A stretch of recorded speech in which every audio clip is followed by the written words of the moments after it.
Hey guys, what's up? Welcome back to another video. So what I have for you guys today is our very first episode of our Friday question and answer video. Now if you guys don't know what this is basically a series where you guys can send me your questions about Battlefield 1 or Rainbow Six Siege, and I will give you guys my opinion on them. So if you guys would like to get into next week's video, leave a comment down below. Anything related to Rainbow Six Siege or Battlefield 1 could possibly be in the video next week Friday. But anyway, other than that, let's get right into the video.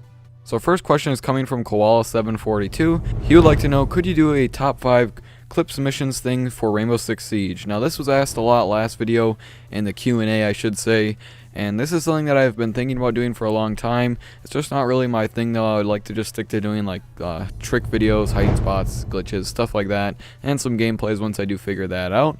But I don't think I'm going to be starting that anytime soon, but thank you for asking because there's a lot of people wondering about that.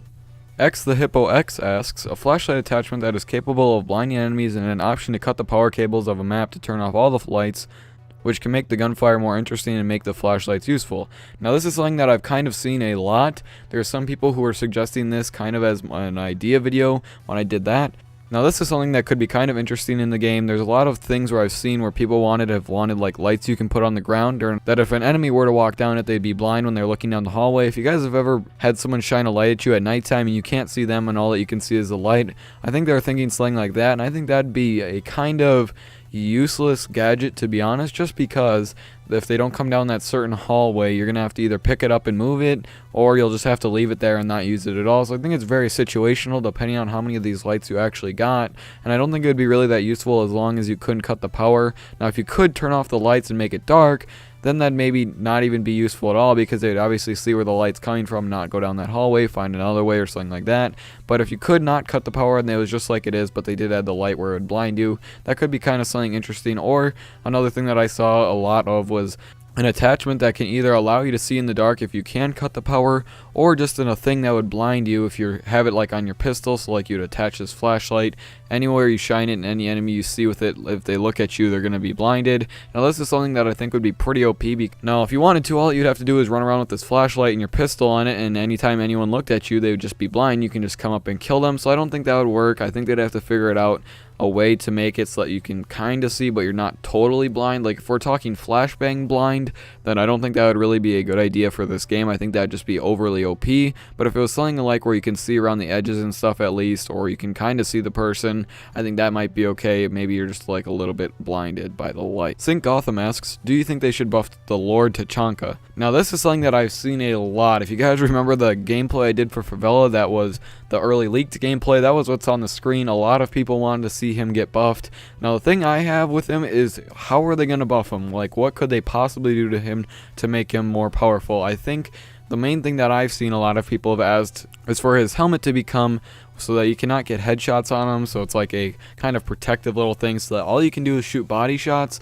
Now that could be okay, I guess, but that still wouldn't really make him that much better, because right now he is pretty useless. No one wants to sit on a turret in one spot, and it's just kind of useless to use them, and you're not really helping your team that much unless you're sitting in the objective and getting a bunch of kills or something. Now this is an opinion I had about Tachanka just personally, and this is probably really far out, but I thought it would be cool and interesting to add into the game just because a lot of people would start picking him versus what it is now where barely anyone plays him unless they're just trolling. So I think that it would be cool is if you could take his turret, but you could actually hold it like a light machine gun. Now I know what you guys are thinking, well Gecko, that's so OP, but the thing is, once you want to aim down sights, you're gonna have to stop moving. So it'd be like using his turret, you just have to stop moving. But the thing is, you don't have to actually place it down, you can just hold it like a light machine gun, and you can just walk around. But when you aim down sights, you want to start moving, and you're gonna move really slow with it, even slower than like Doc or Rook or someone like that. So you're gonna move at probably like 3/4 the speed they do, so a little bit slower than them even.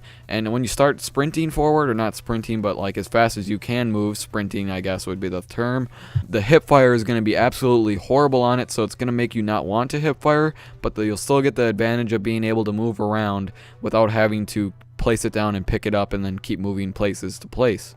I think that if that actually did happen in the game, I don't think it would be that overpowered, because as long as you have to stop when you're aiming down sights, it's basically like the same thing, you're just more mobile. So I think that's really the only way I'd like to see him buffed. If you guys have any other ideas about Tachanka, leave them down below in the comments. I'd like to read those, what you guys think about it. I just think it'd be really cool if he could move around without having to place the turret down, pick it up again, because right now there's really no actual light machine guns in the game other than Fuse's light machine gun. That's kind of it's okay, but there's not a lot of them. So I think it'd be really interesting to see if they did that for a defensive operator.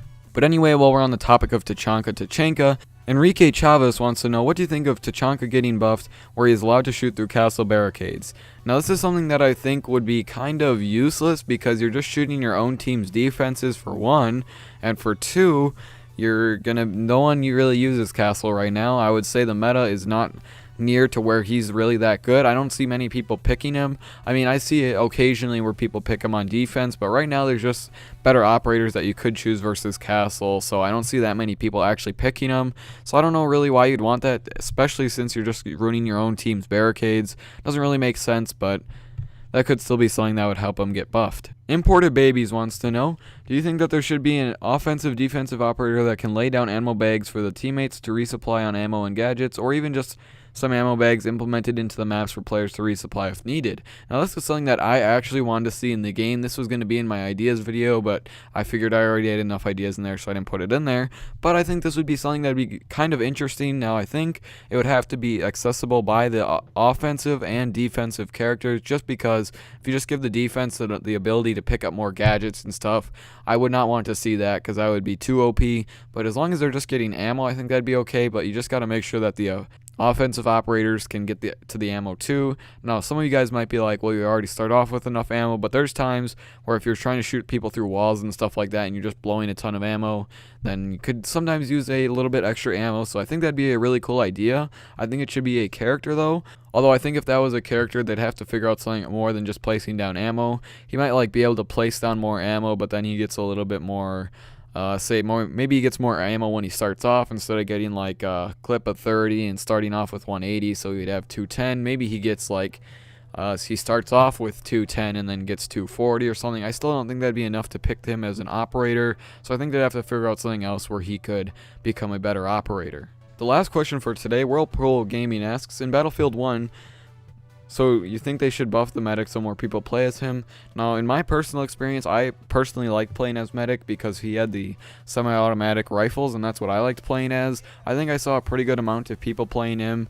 I would say it was pretty evenly distributed. There was obviously some classes that had a lot more people than others. For example, I don't know if this was just me, but there was a ton of people playing as the scout, using the sniper. It's just insane how many people were using that. It was just a lot of people, so I think they should maybe take that down a notch, or maybe it was just because it was the beta. I'm not exactly sure, but I think they should maybe try and evenly distribute it so that every character class is equal. And it gets kind of annoying when you have 5 teammates just sitting up on a cliff just sniping people, or trying to anyway. But that's going to be all for this video, guys. Hopefully you guys did enjoy the video. If you did, make sure you leave a like. Once again, if you would like your comment to be in for next week, make sure you do leave it down below, something about Rainbow Six Siege or Battlefield 1. Side note, I was going to post a video yesterday, but it was my birthday, so I decided not to. Also, if any of you guys are actually YouTubers and you do make YouTube videos and you do have a Blue Yeti and you do have a mic arm for the Blue Yeti, I would like to know some good mic arms. I was actually looking for the past week or so and I can't really figure out. There's like no one says any of the mic arms are good, so I might just have to try and make my own, or if you guys know anything, leave a comment down below and I will try to look it up on Amazon. But thank you guys for that. Hopefully you guys did enjoy the video, and I will see you guys in the next one. Peace.